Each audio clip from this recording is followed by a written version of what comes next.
Bismillahirrahmanirrahim. Assalamu alaikum. Thank you very much for inviting me. The message that I would like to convey today is very different from what is being said all over the world. And basically, we are trapped in ways of thinking which are very harmful to us, and we are teaching them and studying them without reflection. And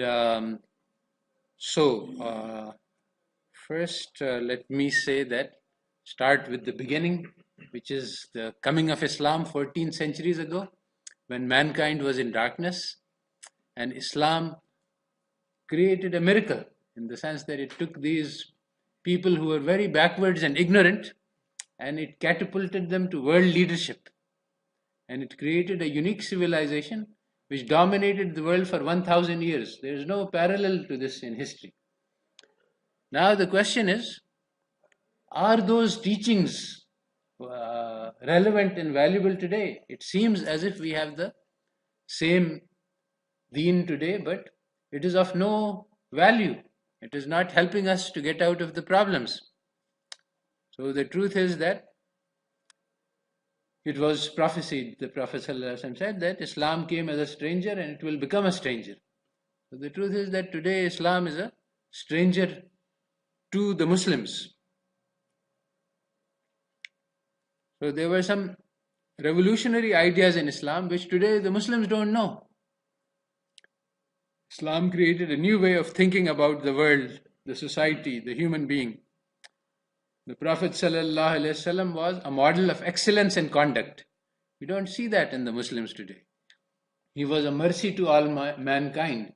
Today, when people say Islam, they talk about terrorism. Of course, this is an exaggeration and a distortion of the enemy, but there is enough basis there. The Muslims are thinking about how to kill the kafirs, not how to convert the kafirs, and to think about them as our brothers and our. So Islam gave the idea that the strong are responsible to protect the weak, not to exploit the weak. The rich are responsible to give their excess wealth to the poor, not to extract more money from the poor. And there is this collective social responsibility that every child in the ummah is my child, and if somebody in the whole ummah is hungry, then I am responsible. This is a unique concept of Islam. It doesn't exist anywhere. And in practical, real world, the culture and civilization of Islam had many properties which nobody has ever equaled, including today. Today the European societies claim to be the leaders, but they haven't achieved tolerance, they haven't achieved lack of discrimination, they have all sorts of social problems and which we have overcome. So Islam created a revolution, but today we are facing a situation which I call the second crisis of knowledge. Because of 3 centuries in which Islamic civilizations have been under attack and colonized and defeated in many fronts. So Muslims have come to think that our message is not as valuable today as it was 14 centuries ago. And today, the average Muslim thinks that the Western knowledge is the only path for us to succeed. And if you look at the actions of the Muslims, so all of our children are studying science and chemistry and mathematics and physics, and very few are studying the Quran and the Hadith. So in practice, we are saying that the message of the Quran today is not very useful to us. Today, if we want to progress, then the message of Europe is the one that we need. So this is a situation of shock and awe and inferiority complex generated by defeat, which has led to our acceptance of ideas which are actually contradictory to Islam, in conflict with Islam. So it is many times the West says something which is exactly the opposite of what Islam is saying.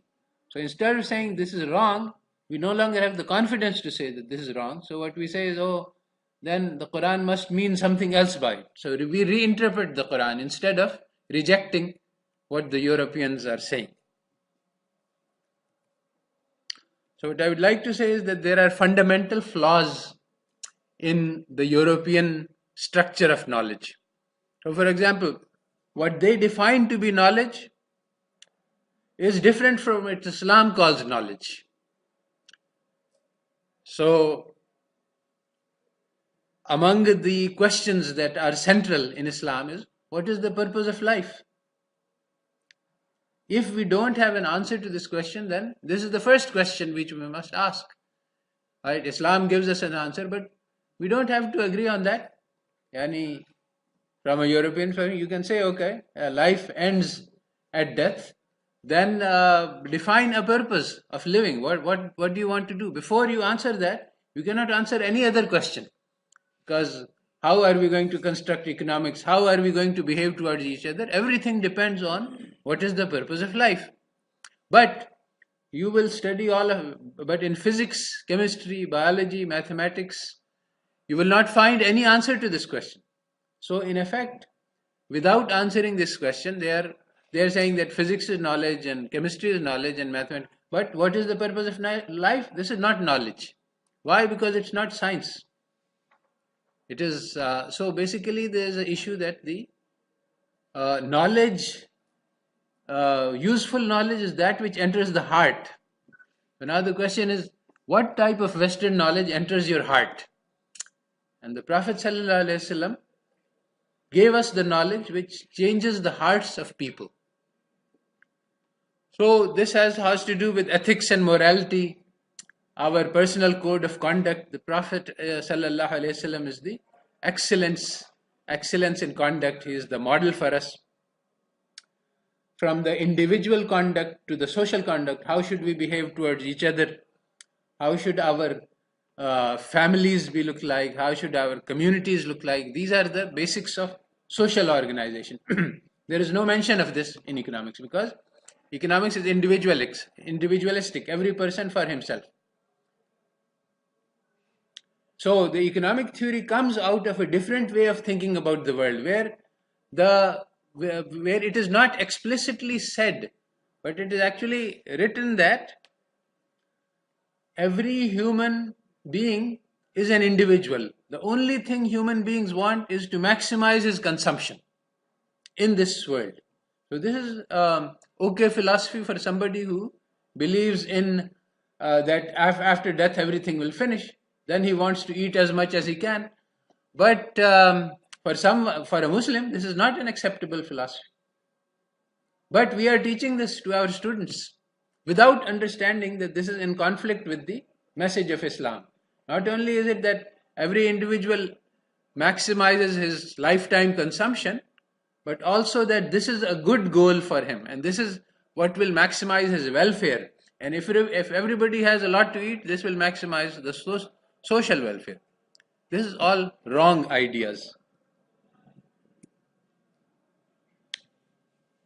So Edward Said wrote a book called Orientalism, which was very important and influential. And in it, the main argument was this, that the Europeans conquered the rest of the world for reasons that we will discuss briefly later. But all of their knowledge, all of the things that they say are contaminated by this conquest. So basically, wherever you see, whether you see economic theory or political theory or social science theory, all of this can be seen as an effort to justify what they actually did, which was very wrong.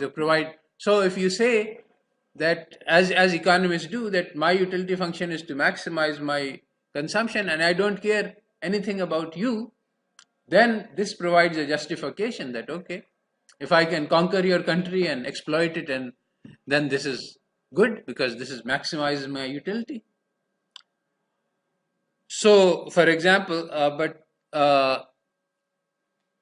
the So very often the theory provides a cover for the reality. So, for example, the USA invasion of Iraq, they publicized this by saying that there is a dangerous dictator, he has weapons of mass destruction, and we are going to bring democracy to the people of Iraq. So, this is what the cover was, and this is what was believed by the people. And actually, of course, it was driven by oil. They are destroying countries like Afghanistan and Libya, all over the world, and Syria for profits, nothing else. So, maximization of profits, and everything can be done for that. That is the theory of politics that is taught in the West. So, everything that we study from Western knowledge is contaminated by this desire to justify their behavior. So, for example, there are many books, and we study some of them. The theory of development. Why are we not developed? This is because we don't have enough capital. Yes, but what happened to this capital? There is a Eurocentric history that we have been taught, and this is at the background. See, one of the problems is that many of the ideas that they are hidden in the subtext. They are not openly written, but they are clear and behind the text that is written. So, the dominant story which is told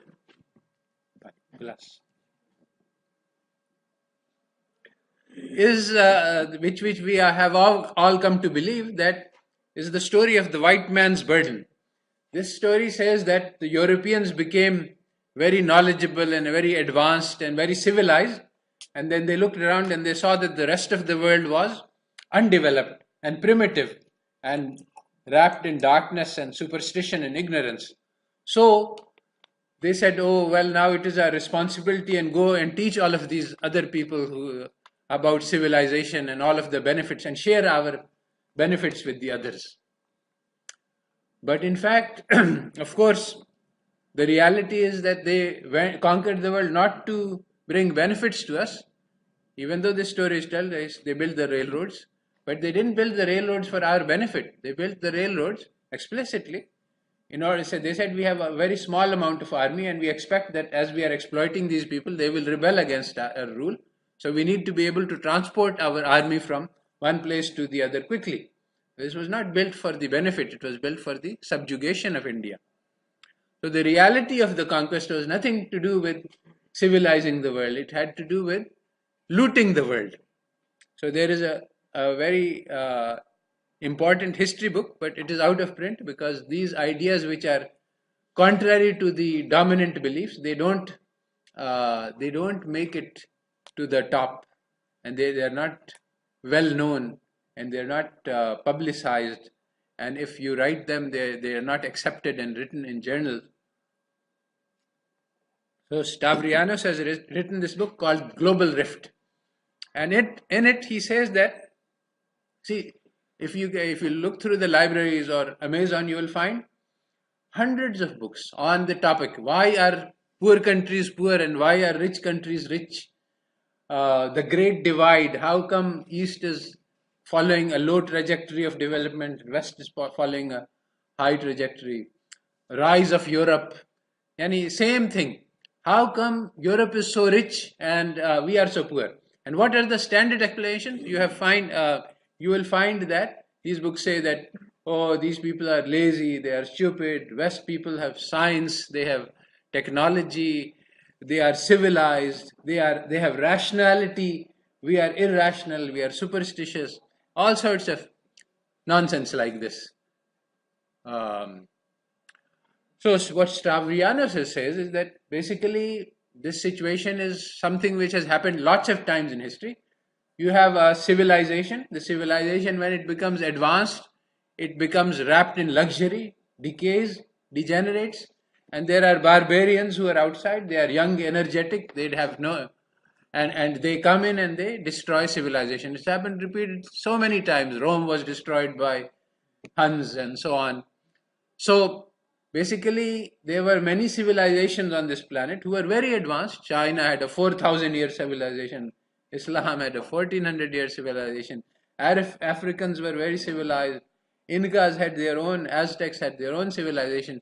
And Europe, they were barbarians. They were fighting each other continuously throughout centuries.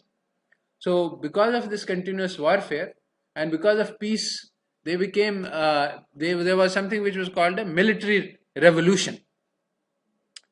They became very advanced in military, and they also had this military philosophy that you can go and the law of the jungle. If I am strong enough to conquer, then this gives me the right to conquer. Nobody else. I mean, the civilization don't have this law that if I'm strong enough to punch you and take your wallet, then it is my right to do so. But they had this, and they still have this. This is the same political philosophy that is currently in operation. If I have the strength to conquer my neighbor, then there is no one can stop me, and it is my right to do so. So what they did was they went and they found that they were military more advanced than all the rest of the world for various reasons which are complex and I don't want to go into here. So they went and conquered 85%. At the 25, for 1 century there was peace while Europe was out conquering the rest of the world. They didn't have time to fight each other. After they conquered 85% of the planet, then again World War I, World War II, this was just European wars between European powers actually. But since they had control over all of the world, so it became a world war.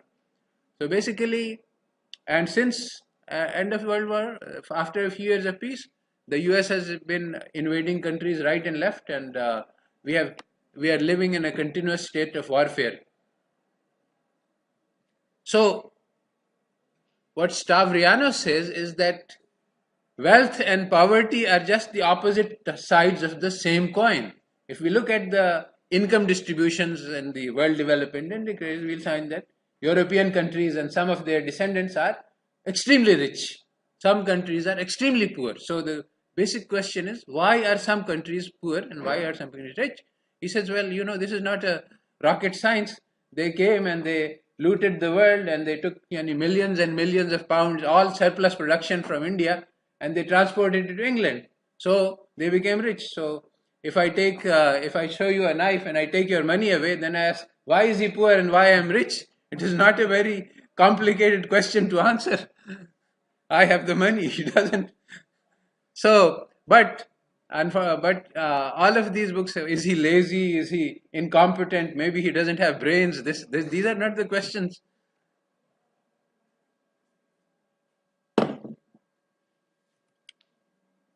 So, now modern economic theory pretends to be a science. We are studying it carefully, mathematics and differential equations and this and that and the other.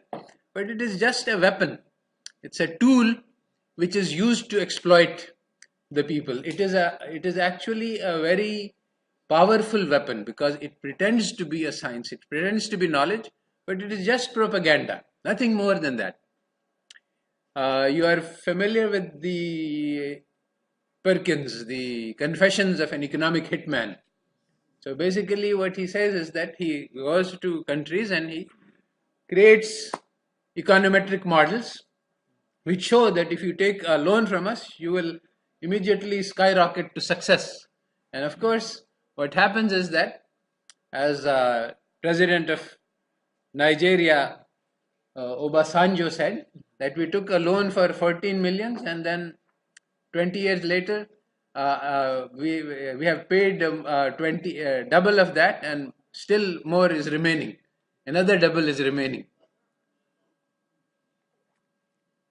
So this compound interest, this is used to trap and enslave poor nations. But this is not by itself enough. The poor nations are told that you have to take debt in order to progress. And this is also distributed to some key people who are interested in believing these theories. So it is not that this is a new thing. This has started from the beginning. When UK acquired a 50-year lead over Europe in Industrial Revolution, again there is a complex history. Um, the Industrial Revolution created the possibility of massive overproduction. This is really one of the important drivers of history. They could produce huge amounts of goods, but who will buy these goods? So they wanted to create markets for these goods. So they created the theory of free trade. The theory of free trade says that it is good for both countries if trade is free. And they used this, and because they were ahead of the rest of the world in their power, so it always happens that the one who is most powerful is believed.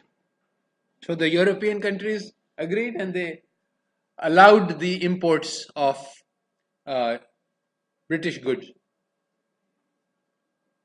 As a result, European economies went into depression. Friedrich List of Germany, famous economist at that time, he is now forgotten because his ideas are no longer relevant for the modern Germany. But at that time, he he created the infant industry argument, and he said that yes, free trade is good if the two countries are equal, but if one country is behind and backwards, then it needs to protect its industries, otherwise its industries will never grow. And so when List's argument was believed and the Europeans put up protective barriers, their economies recovered, they managed to industrialize.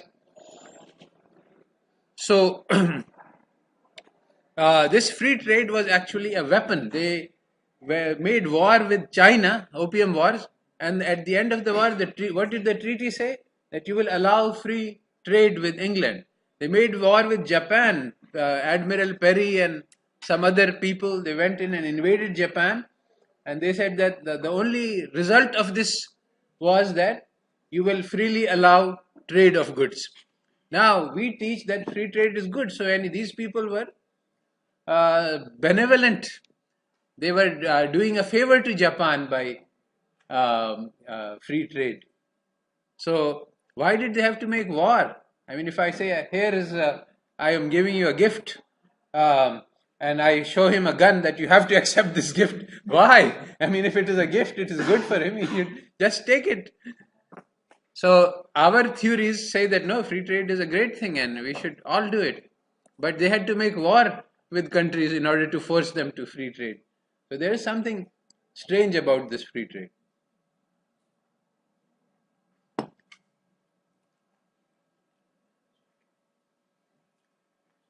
So Marx said that capitalism works not just because the capitalists have power, but because also they make the laborers believe that the system is efficient, natural, just, and necessary.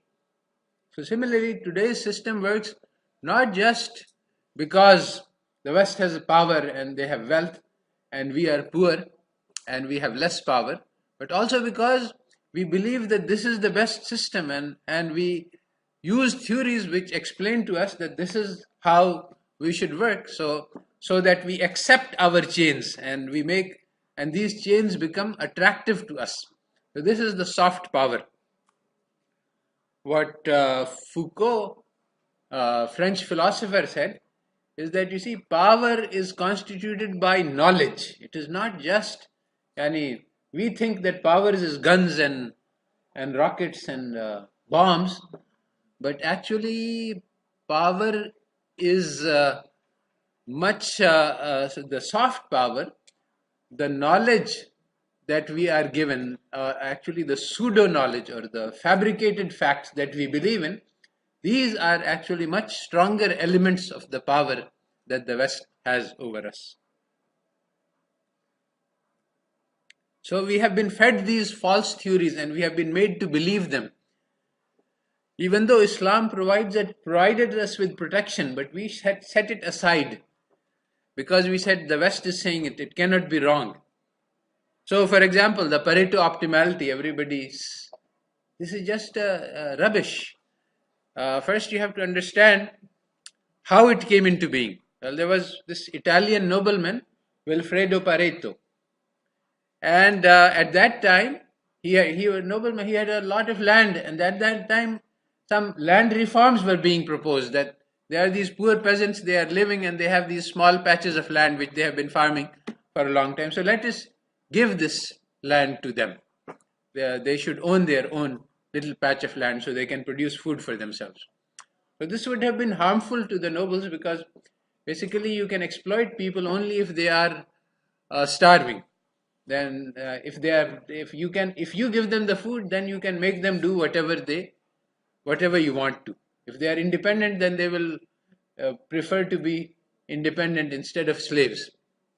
So but how to argue against this? This was very reasonable. So he came up with this argument, which we still repeat in our economics. The sort of interpersonal comparison of utility is impossible. What he said is that, you see, look at that nobleman. He is sipping his wine, the third glass.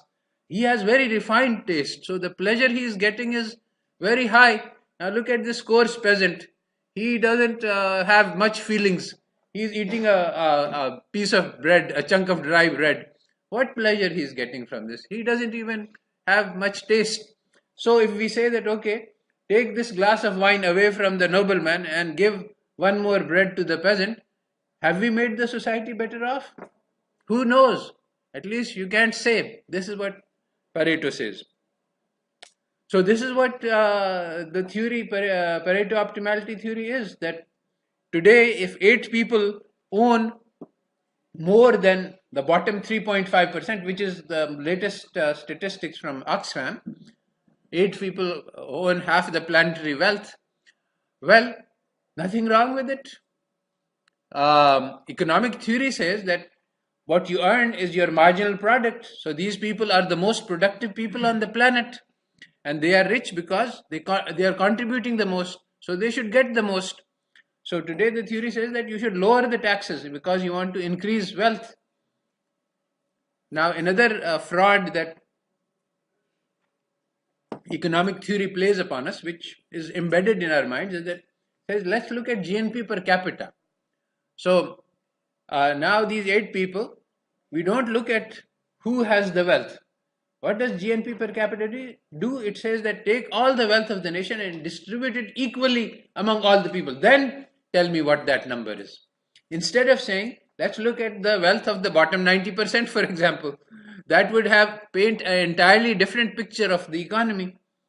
Today, if we were, instead of focusing on, because we have been deceived, we are focusing on the growth rate of the GNP, and every economics student is writing a thesis on how growth is affected by X, Y, and Z, even though growth is not the goal. And Islam never taught us that growth is the goal. What if we say that, okay, I'm not going to look at what the rich people are getting.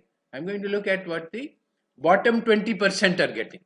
The growth rate of that is my goal, which actually Islamic teachings say that, okay, are your poor people getting what they need? This is what our responsibility is. وَلَا يُحُدُّ عَلَى طَعَامِ الْمِسْكِينَ. Are there people hungry? If there is any hungry person, this is our concern. Now, economics never mentions hunger. And according to economic theory, if you give a Rolls Royce to the millionaire, or if you give a piece of bread to the poor, then giving a Rolls Royce to the millionaire is worth much more than giving thousands and thousands of bread to thousands and thousands of people. Why? Because this is a much larger GNP value transaction. The bread is cheap, and so you will get more benefits. Yani the GNP will increase more if you stop manufacturing bread and use that money to manufacture a Rolls Royce. So all of these false ideas of economic theory we are learning, studying, and propagating. And so one of the basic principles of economic theory, which is fundamentally opposed to Islamic principles, is that you will find this: the goal of the economist is to fulfill all wants, regardless of where they originate. We're not going to ask. This is called consumer sovereignty. So if somebody says that I want X, we're not going to say, don't really need this. This would be israf. This would be tabzir. No, we don't say that. No, if he wants it, then our job is to satisfy that want. And that is what creates scarcity. And so the goal for every human being is to maximize the lifetime utility of consumption. And we don't ask that maybe you should refrain from consumption, maybe you should lower your standard of living. So this is exactly the description of, have you seen the one who has taken his own desire as his goal? God has knowingly caused him to go astray, sealed his ears and heart, and veiled his vision. So economic theory is about Homo economicus, and Homo economicus is the one who pursues his desire. His desire is his God. If he wants something, actually economic theory explicitly says that if I want something, then getting it is what will maximize my welfare. Now Islam says no. If you pursue your desires, this will not lead to welfare.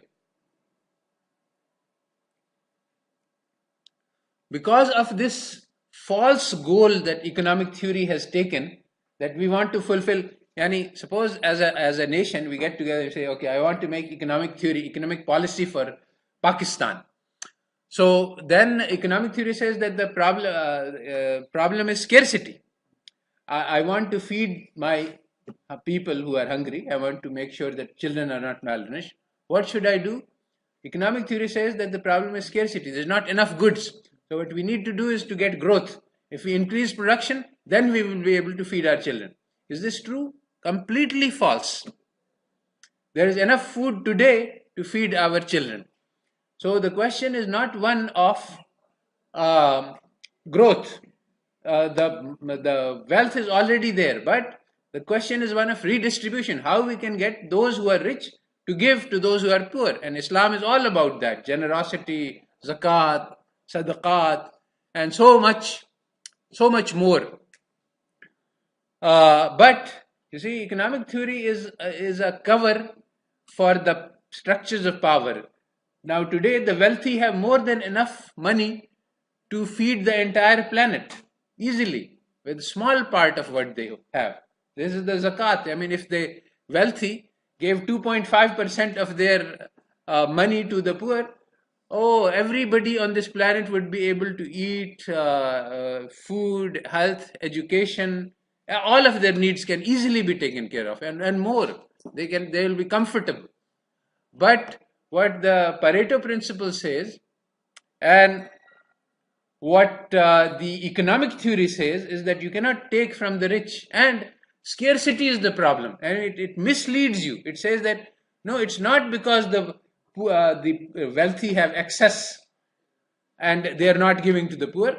The poor are not eating because there is not enough around, which is completely false. There is enough around already, and there has been for a long time.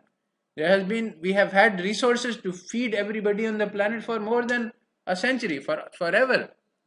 So the problem, and growth has been occurring at a rapid rate for 1 century, and still we have billions of people who are living under $1 a day. So this is an illusion, where economic theory tells us to follow an illusion.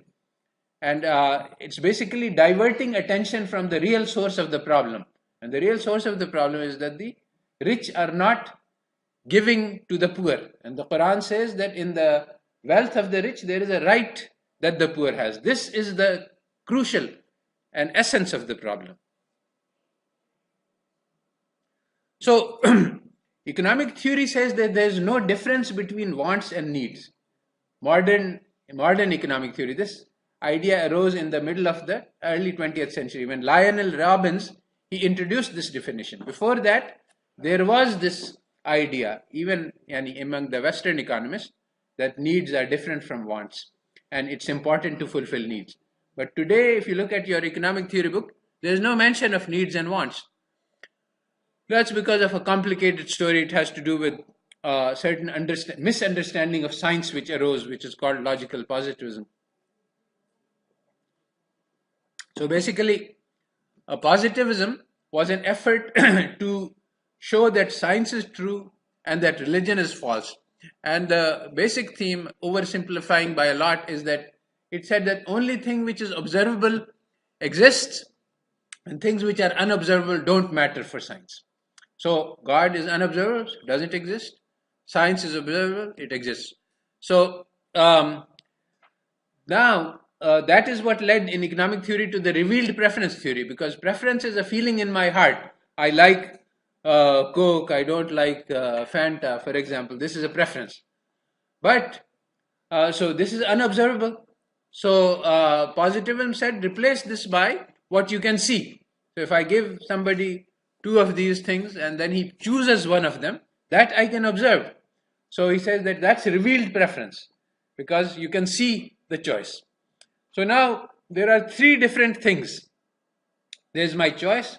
I may choose water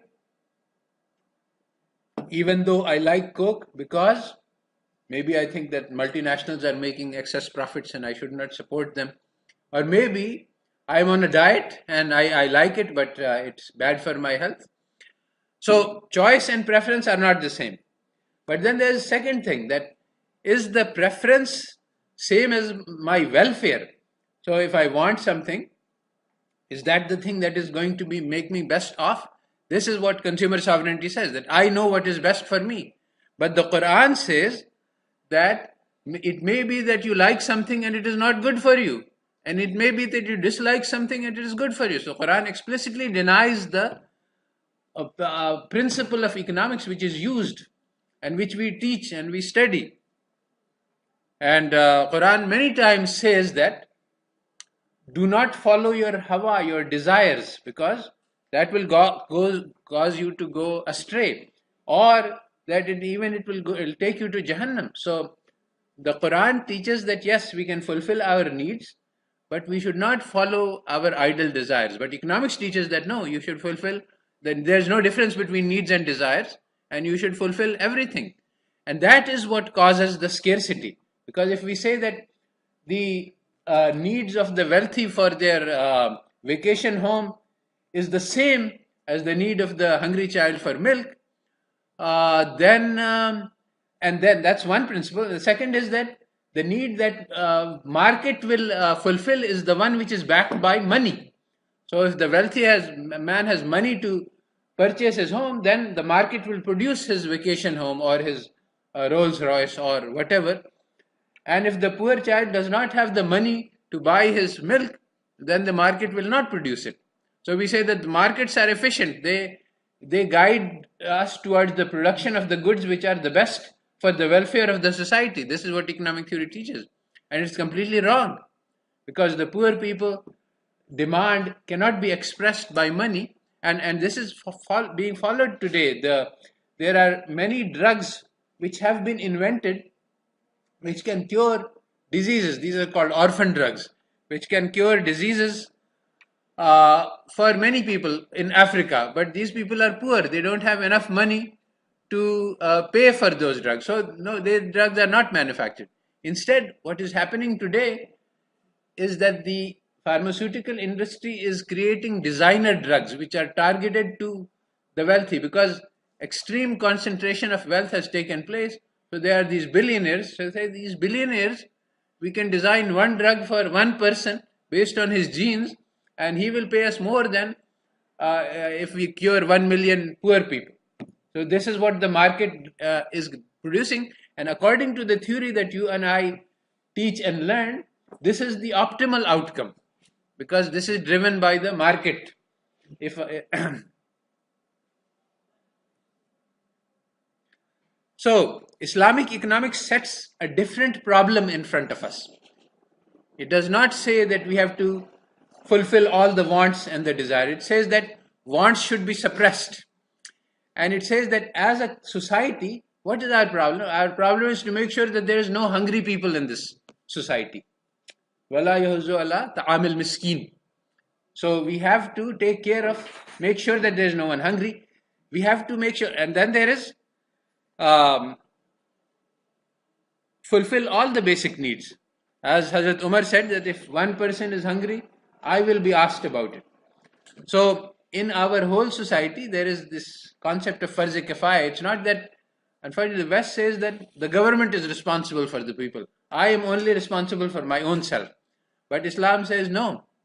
It is farz kifaya. If there is a hungry child in Islamabad or in Peshawar or anywhere in the Ummah, it is ultimately my responsibility. So, of course, we cannot take care of such a big responsibility. So there is a system Islam has. It says, okay, You take care of your immediate. You make sure that there's no one hungry in your neighborhood. Make sure that your neighbor is not hungry. And if you can do more, then make sure that within 40 houses there's no hungry. And if you can do even more, then you go further. But your responsibility doesn't stop.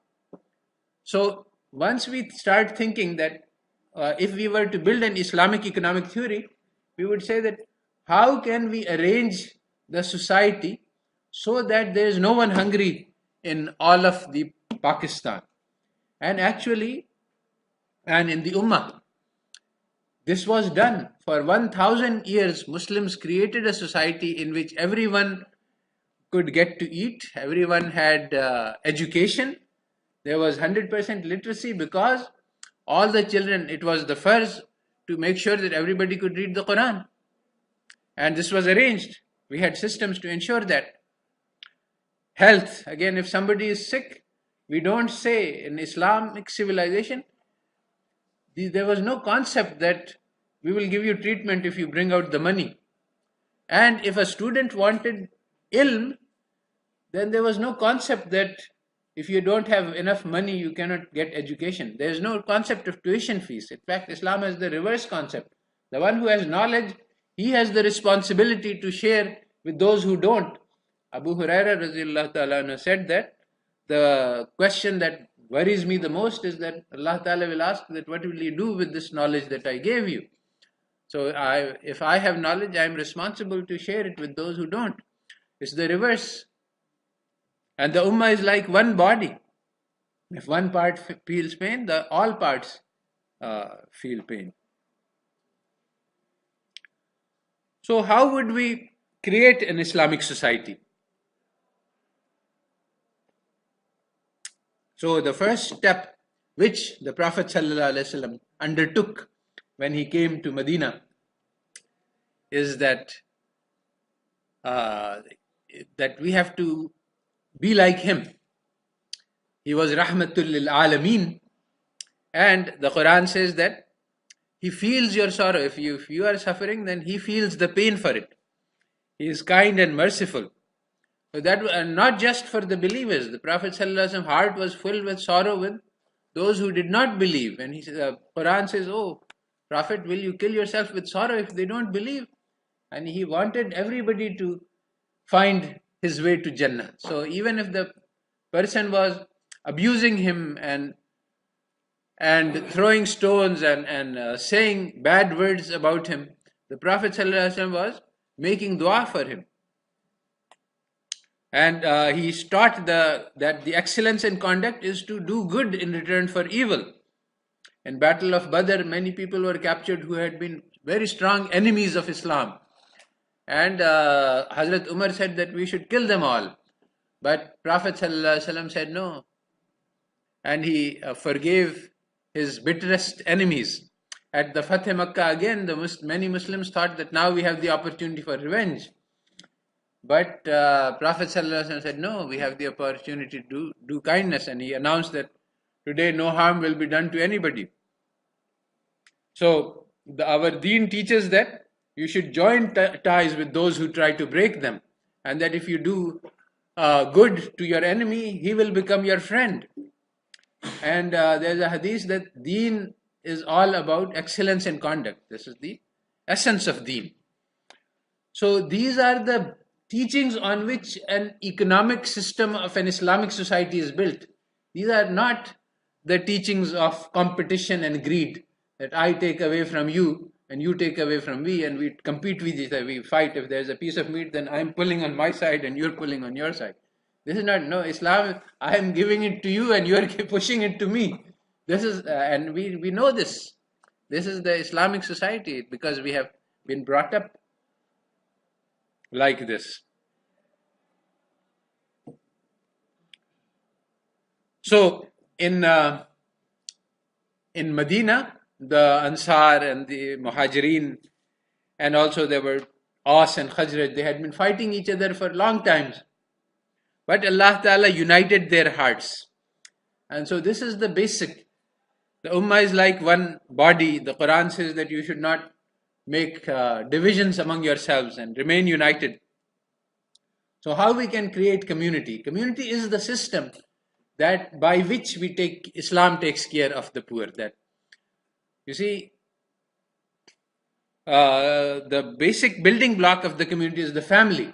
If you have strong families, then children learn that yes, we cannot be selfish. The parent tells them that no, you have to give this to your brother, you have to play this toy with your friends, you can't have it all to yourself. So we teach them how to be generous, how to be cooperative, how to sacrifice. That is the basic building block. And then there is the neighborhood. Islam places so much emphasis on being kind to your neighbor and taking care of his rights and so on. That will build the community. And then there's the masjid. And then there's the workplace that builds relationships. Again, Islamic concept of labor and work is very, very different, radically different from the Western. We'll get to that soon. So now the thing is that today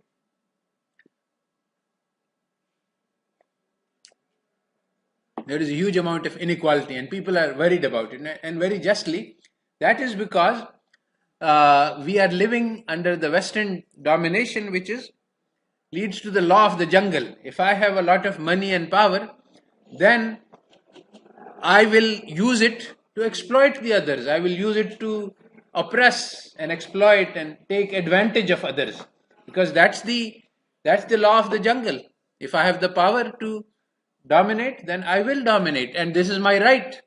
But Islam teaches the opposite, that if I am given wealth, it is more than what I need. I have been given it for the poor, and this is a test for me to make sure that I convey it. So Allah Ta'ala says that He has created inequality. Some people have more. So inequality is, according to Islam, not bad. Why? Because just think, the rich have responsibility for the poor, strong have a responsibility for the weak. Now, if in this situation, so suppose that my chacha is very wealthy and I am very poor. So this is inequality. Will it bother me? Of course not. That means that whenever I have need, I can go and ask, can you give me some money? And I will have no problems and he will give me the money. So in a community where people are joined together and one part feels the pain, inequality is not a problem. But in a community where everyone is an individual and they are competing with each other, inequality is a big problem. So if you are living in a jungle, then you should be talking about inequality. But if you are living in civilization, inequality doesn't matter, because the rich are told that you give everything which is above your needs. So you see, the main economic problem, according to current economic theory, is growth. How can we get more and more and more and solve the problem of scarcity? But actually, growth is not the problem. Today, we have already enough resources on the planet to feed everybody. So the main problem is distribution, which is never mentioned in your economics text. How can we feed, clothe, house, educate, take care of the health needs? So economists have tried a solution, and they have been trying it for centuries and they have failed. This solution of growth doesn't work. Even in their own societies, they are looking at, and there is a theory of happiness theory, which Easterlin started. Does money buy happiness? He says for 100 of years we have been having growth.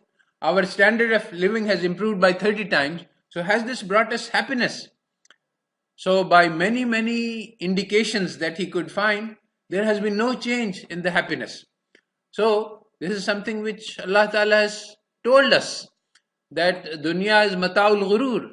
And he says, La yaghurrannaka taqallabul lazina kafaru fil bilad. Don't be deceived by the apparent prosperity. Although those people they have big cars and big houses, but are they happy? Well, you can go to the defense here and you can see the old man and his wife sitting alone because their children have gone to America, because this is how they trained them, and they are wondering what to do because nobody to take care of them in their old age. The money does not buy happiness.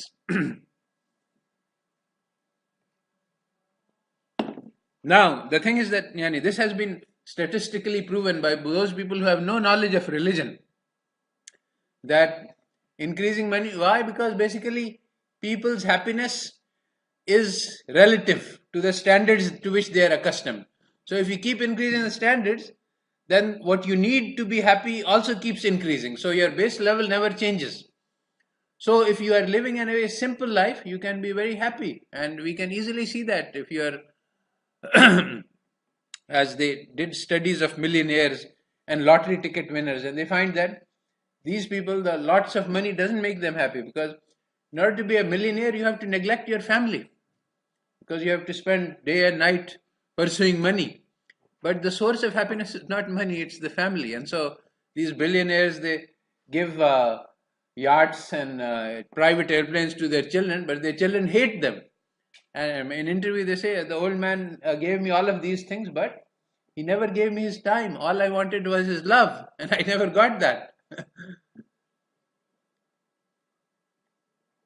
So you can imagine that if there is an old man, he's sitting in a village and he's hungry and his roof leaks, but everybody in the village loves him, all the children come to play with him. Will he be happy? Or the man who is sitting in Pearl Continental, but he has 2 security guards, everybody is trying to kill him and take his money away, will he be happier? So this growth solution, this scarcity idea, it doesn't work. The so-called fundamental principle of economics is wrong. What does Islam say? Well, Islam addresses the fundamental problem. The fundamental problem is that Allah Ta'ala is going to try us. He said that we give some people excess wealth as a trial. This is a trial. People think that, oh, Allah Ta'ala has honored me, but this is not so. And we take some money away from some people, and this is also a trial. So the people who have been trying with poverty, some people are tried with wealth. And if the wealthy do their job, and if the poor do their job, then society will be fine. So we have to encourage the rich to be generous. We have to tell them that there is a right in your wealth to the poor. We have to tell the poor to have dignity and not show their need to anybody other than Allah. And the rich are responsible to detect the problem and to secretly feed them, and in a way that does not cause them harm or does not insult them. Oh, you are poor, here, take this. No, this is not allowed in Islam. It's better than Allah Ta'ala said that if you're going to insult the poor person, don't give. It is his honor is more valuable than the food. But this is not true in the West. So there is collective social responsibility. We have to take care of each other. Everybody is my brother, and my brother will want not to be a burden on me. So even if he is hungry, he says, I don't want to take his help because I want to fix but I will say, no, you have to take help. And so this is how Islamic society works. Build the society on basis of brotherhood. Now, is there scarcity? I've already argued that there's no scarcity. It's a fraud. Today, the money being spent on cosmetics is enough to feed all the hungry people on the planet. The money being spent on problems caused by overweight is, people are eating too much because they're maximizing their consumption. So today, if we look at how much money is being spent on diseases caused by obesity, on health clinics and diets and fads, this is enough to feed the entire planet. So what are we talking about scarcity? If you look at unused consumer goods, there was a survey in Australia about $100 million of worth of, because the consumer society is based on excess production. You produce and produce and produce, and then you advertise and you convince people to buy things that they don't need. So people buy these things and they stay in their package and they get thrown in the garbage. They're never used. $100 million. So if you just stop all this excess production, excess consumption, we can all live easily in simple lifestyle, which is what is recommended by Islam. If you look at the wasted food, people throw away food. Today we are seeing all over that you should eat, at least if you buy something, you should eat it. You shouldn't throw it away. Wasted crops, people harvest in ways which are, so a lot of food is just not harvested. So all of this is enough to feed the planet. So what are we talking about scarcity? There is more than 3,000 calories available today in the world in terms of food per capita. And this amount, the amount of food per capita, has been increasing over the past century. So contrary to Malthus, which is the scarcity idea that there's not enough food, population grows fast and food grows slowly, it's just not true. Food has been growing faster. So the burning question is, how can we redistribute wealth in order to feed the poor? This is the question. How can we make sure today in Pakistan we don't need foreign assistance to feed our hungry people? We have enough food in Pakistan, but the food is not getting there. Why? Because of wrong economic theories, wrong economic systems, wrong ways of organizing the society. In past, we used to do this much more successfully, and there were mechanisms. So there is a article written, Julie Nelson, called Poisoning the Well, How Economic Theory Damages Our Morals. So basically the finding is that people are naturally generous. The child is born with a generous nature. This is Deenul Fitra. But then they are trained to be selfish. And economic theory trains people to be selfish. I've been teaching in PIDE microeconomics and Islamic approach, and I'm teaching about how economic theory makes absolutely the wrong predictions. So and this is something which has become well known by now. There is a game which is called the ultimatum game, in which we put a pile of money on the table, and I've done this experiment many times. I put 100 rupees and I say, okay, you share this money with the other, but you are free. You can choose your choice. You can take all of it if you like, or you can share 50-50. So now it turns out, and you can easily imagine, that people normally share 50-50, or sometimes 60-40, or 70-30. But economic theory predicts that they will take all 100. But nobody does that, except a few students who are trained in economics. Will you do it today? Yes, we can do it. I have. Oh, that's too much. Quite a lot of money. Yes, I did this yesterday with, I had converted into lots of 10 rupees notes, and then I did it many. So anyway, the theory teaches you the wrong thing, and economics students get impressed by this theory, and then they follow this theory, and they suppress we are told that selfishness is good, and selfishness creates welfare for the society. Actually, Mankiw has a statement that market societies work efficiently, and do they work efficiently due to love and kindness? No, they work because everybody is selfish. That's a ridiculous statement. It is not true. Actually, we can prove that it is false. But this is what economic theory teaches. So, according to economic theory, everybody gets what they deserve. So, if somebody is poor, it's because he is lazy, he is not working, he is not contributing his marginal product to society. And actually, there is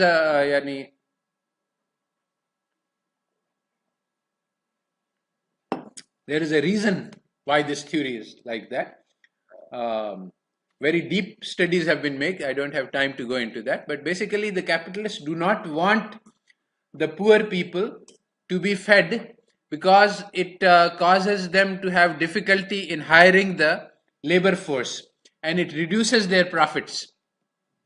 So in the West, they are always fighting against labor unions. What labor unions want is higher wages for the laborers and benefits. And the economic theory says that if we have labor unions, this will cause unemployment. This is completely false, and it has been proven by empirical data in econometrics, very serious studies, that if you increase the minimum wage, it increases employment, contrary to the supply and demand theory. But so why does economic theory teach us a false theory? Well, because it is to the benefit of the wealthy capitalists to keep the wages low so that their profits are higher. So, if we want to think in Islamic terms, then we have to rethink the nature of the labor market. According to the economic theory, labor is a disutility. If I work, then I should be compensated for it. People want to minimize their labor, maximize their earning. This is actually due to a way of thinking about the labor market, which is a capitalist way, that I am going to hire you, I am actually going to purchase your time, and now your time belongs to me and I can make you do whatever you want. Islamic theory of the firm is very different from this. So obviously, if I am going to purchase his time and I'm going to make him do whatever I want to do, and the result is going to be wealth for me, profits, so then this is not a very meaningful job. And in fact, it has been described that labor creates alienation. People are just as, and if somebody is a slave, so he's not getting his own. His life becomes meaningless to some extent, boring, meaningless, and this is what happens in a capitalist society. This is the problem of a market society where all things are for purchase and sale. Islam does not create a market society. Labor gives meaning to life. The Prophet ﷺ kissed the hands of somebody who was calloused in labor. So labor is not a useless thing in Islam. Now, Islam teaches us that every human being is infinitely precious. If you take one life, it is as if you have killed the whole planet. And if you save one life, so one human being is worth billions of lives. So then there is a very puzzling question. How can we organize a labor market when you cannot buy and sell human beings as you can in capitalist society? So it is done on different principles, not on on capitalist principles. So then labor is a form of worship. Allah Ta'ala has created us all for ibadat only. So all the actions of a Muslims are worship. So now the question is, how can we organize labor so that it becomes worship? So there are many different principles which are used for this purpose. One of them is that if it is first kifaya on me to feed my family, feed myself also. If I am not feeding myself, then I will be a burden to society. Somebody else will have to do it. So that I don't want to be a burden in society, so I have to feed myself.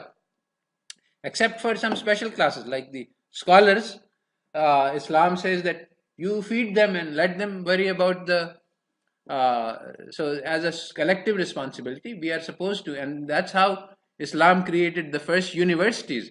And the goal was explicit that these scholars, they will work on knowledge, which is a very sacred, and the rest of us, we will make sure that they are fed and housed and clothed so that they don't have to worry about these things.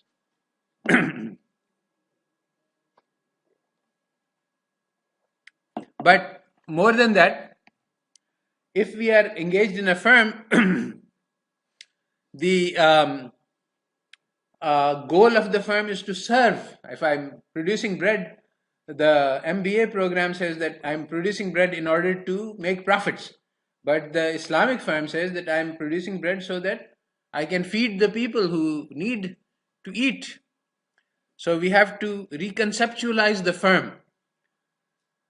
Islamic businessmen, according to the hadiths and the Quran, they will be with the shuhada and the siddiqeen and the salihin. So how can it be that if they are just seeking money, then they cannot? It requires a different way of thinking.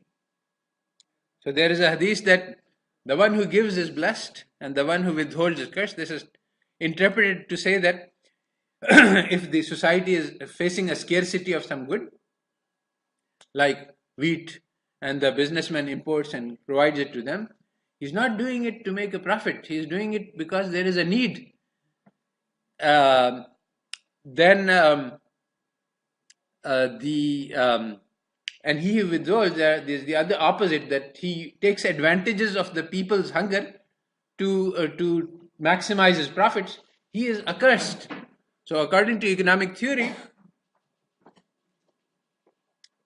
the one who anticipates that people are going to be hungry and he hoards the bread in order to maximize profits, he is providing a service to society. This is what Adam Smith says, and this is what modern economic theory says. But this is actually, according to Islam, it is completely wrong, not permissible. So in an Islamic firm, we have a reversal of the goals and the ends. The MBA in Harvard teaches that you provide service in order to make profits. In the Islamic firm, we do the reverse. We earn profits in order to provide service. Because if I started producing bread and feeding to everyone hungry without taking any money, then I will not be able to run this business for very long.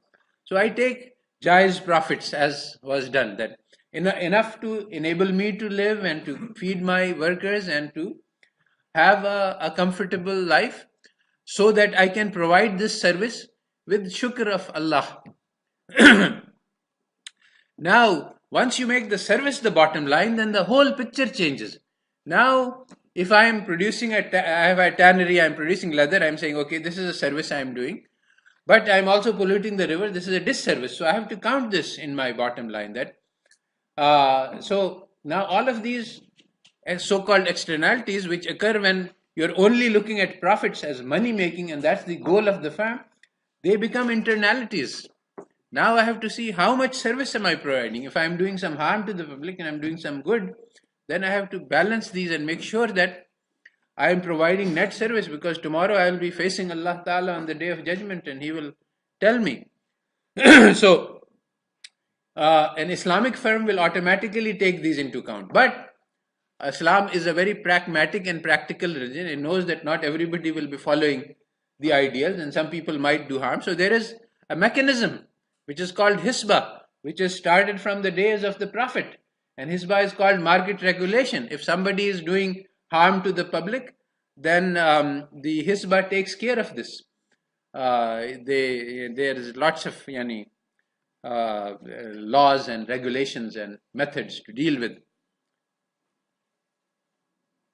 So in Islam, we had, in Islamic civilization, we had something which is called guilds.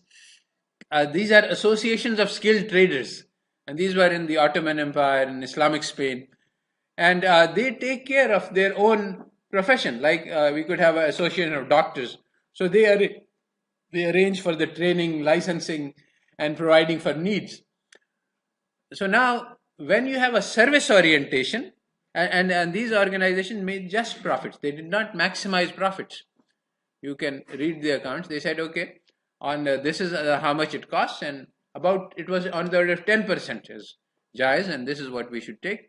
We should not overcharge the public, because that would not be fair.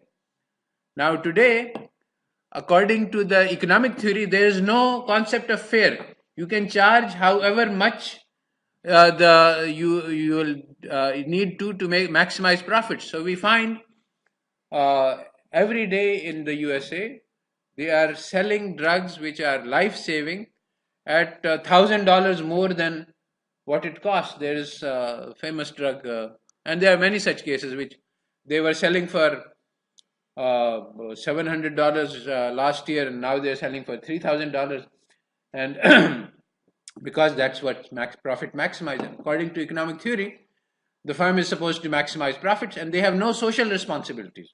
It is not that, this drug is very important and it will save lives, so let me charge a low price for it so as to serve society, because that's not their goal.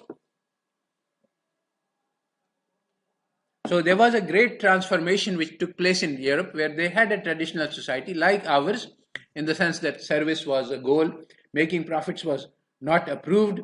It is mentioned in the Bible that the rich man cannot go to heaven. It's more difficult for him than for a camel to pass through the eye of a needle, and many other things against wealth and in favor of poverty.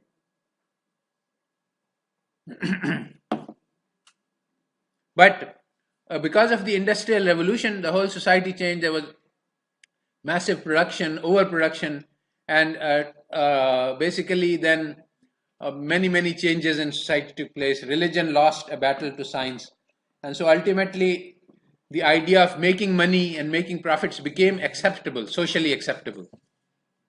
So once you have a corporation which makes profits, then guilds become bad. So if you have doctors guilds and they have life-saving equipment, they can say, okay, give me all your money and I will save your life. So then they started this anti-monopoly and breaking up the guilds. But in Islam, if your goal is service and you have a guild of doctors, and we can say that, look, we want to make sure you have a guild, and your responsibility is to make sure that every person in Pakistan receives medical treatment, and you can charge them money, but ensure that they can pay that money. And definitely somebody who doesn't have money should not be denied service. This is impossible. So you can charge money as long as the person has money, if this is the way to organize the system. But one thing that we want, your goal is to make sure that everybody gets served. Now, how you do it, that's your business. So as long as the monopoly, the guild understands that my job is to provide medical service, they will say, okay, people go and complain that all your doctors are in the cities and there's nobody serving the rural areas. So then they have to get together and say, okay, we are failing in our duty and nobody wants to go to rural areas, so let's arrange for shifts. We will send one person for 1 month and second person. So you see, as long as their goal is to provide service, a guild is very useful because they can collectively provide good service. But if their goal is to make profits, then a guild is very bad. So what about finance? The central institution of a capitalist society is bank, because the central goal of a capitalist society is to accumulate wealth. So the bank is the institution which allows you to hoard wealth, to accumulate it, to grow wealth. Now in Islam, if somebody has 1 crore rupee excess of his needs, what should he do with it? Well, if you take it to the capitalist, he will say, okay, you take this 1 crore and you make it into 2 crores, and I'll show you how.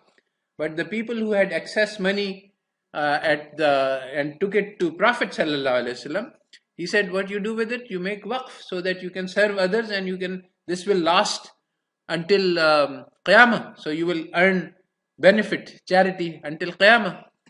So what you do with excess in capitalist society is different from what you do with excess. The Quran says that they ask how much you should spend, say whatever is in excess of your needs. So in a capitalist society, what you do with your excess is you put it in a bank and you earn interest on it, and you earn more. And this is ridiculous. Yani, if you have enough for your needs, then why do you want more? Islam says that if you have more than you need, there are other people who have needs. Spend it on them. So this creates brotherhood, because now you see, I don't need, in a society like this, I don't need to. People say, but what happens if you are needy? Well, I have 1,000 brothers and they are going to spend on me, and so I don't need to worry. So a cooperative society can be happy with much less. In an individualist society, I have to take care of all my needs. So I cannot count on anybody for help. So when suppose I am sick, then I have to make sure that if Khuda na khasta I get cancer, I have to have 5 lakhs rupees or 10 lakhs rupees in my bank account so that I can treat. But and everybody has to think like that. But in a cooperative society, only very few people get cancer. So I say, well, I don't need to worry because there are 100,000 people, and if they all just give 1 rupee, it will be enough for me. And they will all give rupee because they are my brothers. So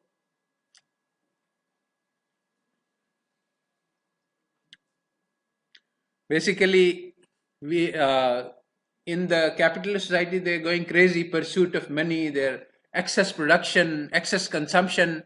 Does it bring happiness? No, not even from the point of view. I said, you specify your goal of life. Suppose that you say that, okay, after death, we will turn into dust. So, okay, you want to maximize your lifetime happiness. Will it happen if you maximize your consumption? This is false. This is an illusion. Even if your if you are concerned only with maximizing happiness in this life, it does not come by consumption. You know, you have these ads for Coca-Cola, so if you drink Coca-Cola, it makes you happy. And it is true, if you're hot and hungry and thirsty and you drink Coca-Cola, it will make you momentarily happy. But is this the formula for happiness? you take tons of Coca-Cola and you keep drinking Coca-Cola all the time? Useless. Short-term happiness is different from long-term happiness. And long-term happiness depends on your character. And this is something which has been proven by psychologists who know nothing about Islam. And you know what is the most important thing to make you happy? It is called gratitude. This is secular. And those people who feel shukr to Allah for all the blessings, Allah Ta'ala will increase their blessings. And that is the secret to happiness. And there are many others. All of them have to do with character, with being content for what you have. This is what the Prophet ﷺ said, that true richness is contentment of the heart. So basically, Mahbubul Haq and Amartya Sen pioneered this human development paradigm.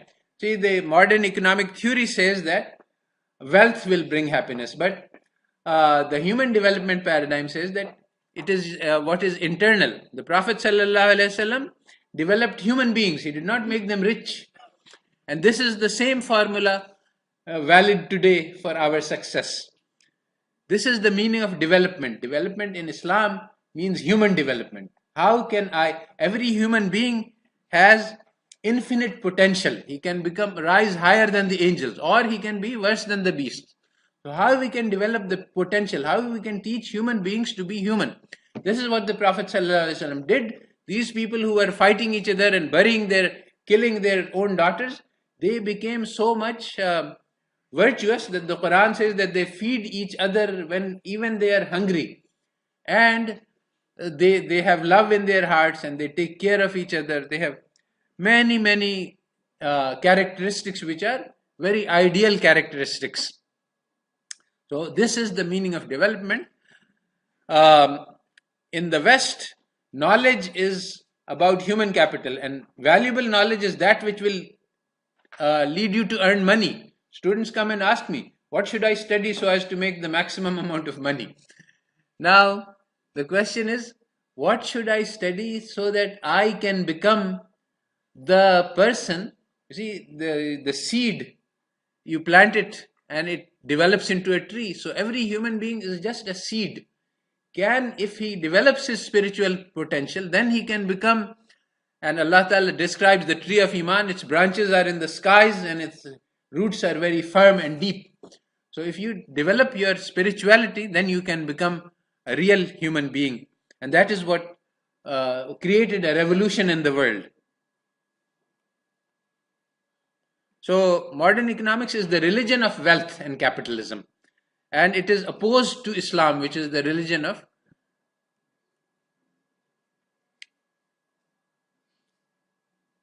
Okay, so basically what I want to say is that economic theory is a fraud.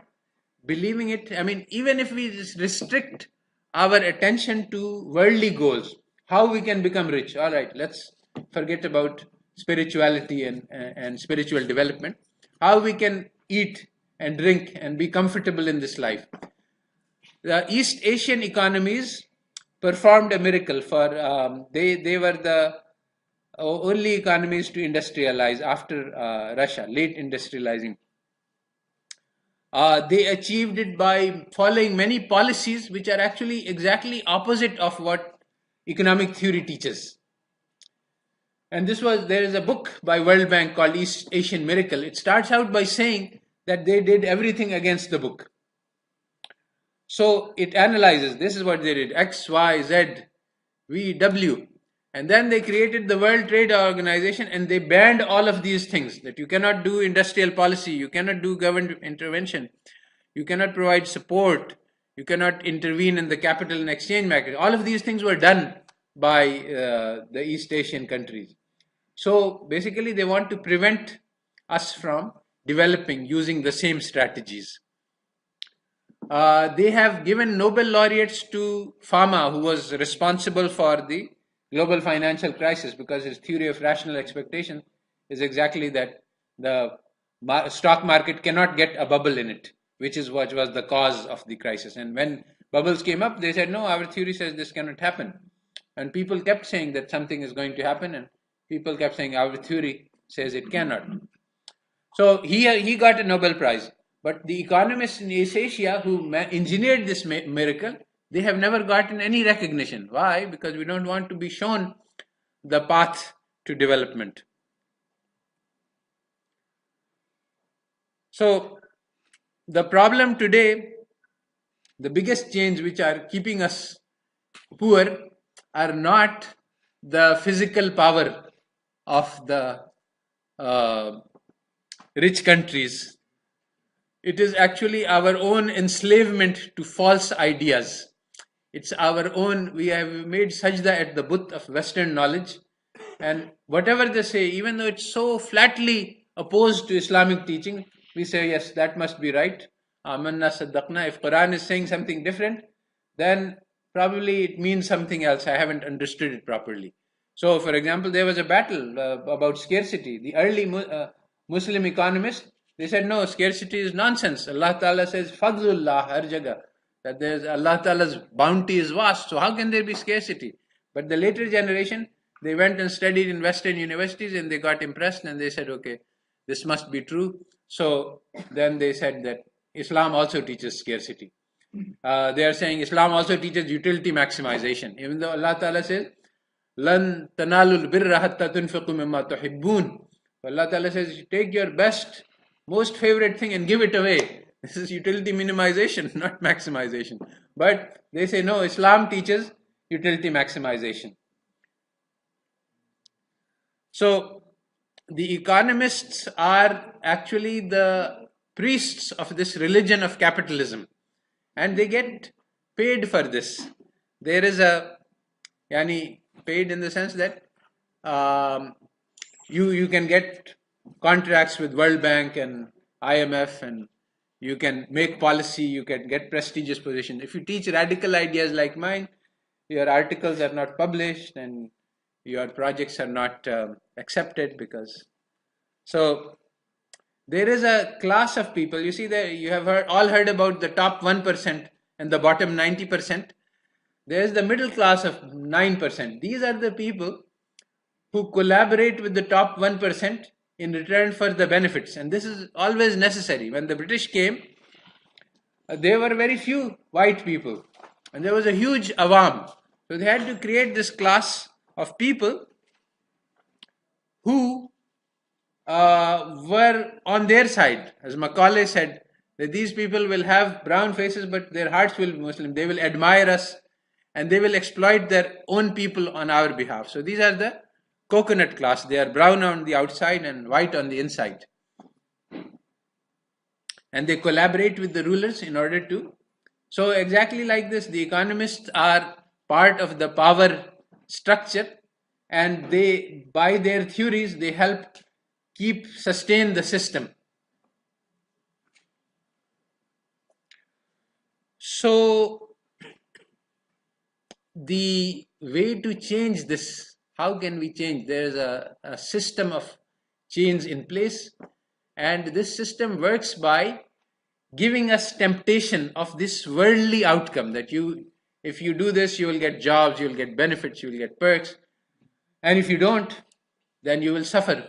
So the Islam teaches us to say this world is for struggle, and outcome will be in the Jannah. So in this world, we are not looking for maximum utility or maximum consumption. In this world, we are content with whatever we give. This world was given to us to struggle. وَالَّذِينَ جَاهَدُوا فِينَا لَنَهْدِيَنَّهُمْ سُبُلَنَا. So those who struggle, Allah Ta'ala will give them the knowledge. So if we struggle against this system and try to create a system which will provide food to the hungry, health to those who need it, and take care of the needs of the poor, then Allah Ta'ala will guide us, will provide us with the knowledge that we need, and will create the knowledge which will not be modern economics. It will be a genuine Islamic economics. By the way, Islamic economics has become distorted because exactly of this reason, that they say that, okay, let's take capitalist economics and let's add Islamic teachings into it. So this is impossible. You're taking something which is the opposite of Islam and you want to add Islamic teachings into it, and this is why people have failed to create an Islamic economics. So we will struggle, and in this earth we are not guaranteed success. Only the struggle is itself a success.